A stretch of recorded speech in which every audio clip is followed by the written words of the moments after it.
bladder and vaginal problems during and after pregnancy.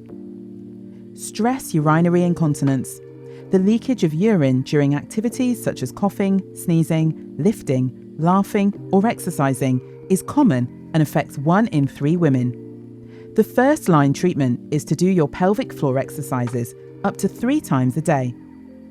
It can take 3 to 4 months to see change in your symptoms, so keep going.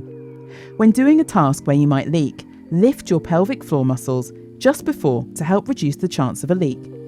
This helps to train the muscle to work at the right time and can start to help your symptoms straight away.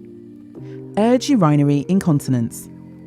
This is the leakage of urine when you feel the urgent need to go to the toilet. People often find they go to the toilet more frequently when they have this too. For these symptoms, it's important to do your pelvic floor exercises.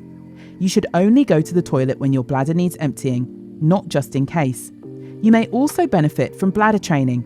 For this, you should speak to your GP to see a physiotherapist or incontinence nurse. Pelvic organ prolapse.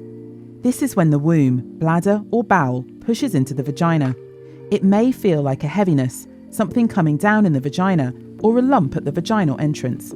This affects 1 in 12 women. In most cases, the first line treatment is to do your pelvic floor exercises and to lift your pelvic floor muscles before any activity that puts more pressure on your pelvic organs.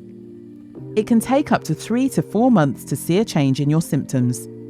It's also important to reduce any activities that make your symptoms worse, such as straining on the toilet, heavy lifting, and high-impact exercise, for example.